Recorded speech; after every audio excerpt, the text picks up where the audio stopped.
It's fascinating what this router bit can do. It creates a high-relief carving 3/4 of an inch deep into a very fine and exquisite tropical hardwood mahogany. Notice that the carving is not only deep, but also quite clean and easy to polish. These are back slats for dining chairs. I hope you enjoy the world of carving and sculpture. In our wood carving videos 1 through 6, we show you how to carve with a router. We make our bits by hand, repurposing old bits that didn't use bearings. We convert them into carving bits.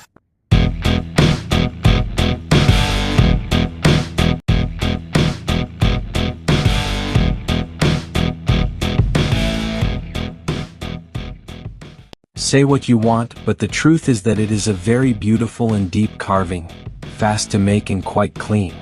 If it were done by hand and in mahogany, a hardwood, it would take half a day for one piece. But with the router, I do it in 6 minutes. We have done carvings on curves, round parts, with the router, and with the help of God we have done almost anything. I hope you enjoy this process, and if you need information, I answer almost anything.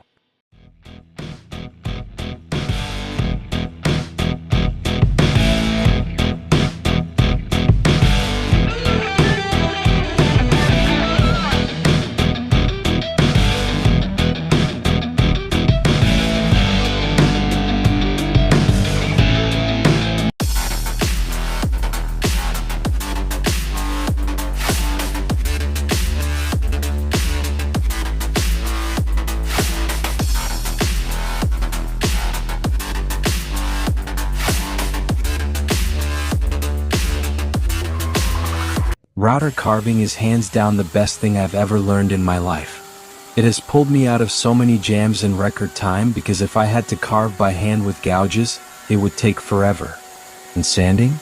That would take even longer because the router leaves the surface really clean. When you do it by hand, you have to sand a lot more and knock out all the gouge marks, which is just more time down the drain. The other day I had to make some Solomonic columns out of real cedar, 8 by 8 inches. I roughed them out with the router, and then at the end, after the machines, I refined them with chisels and gouges. Thanks for watching. Don't forget to subscribe, and God bless you all.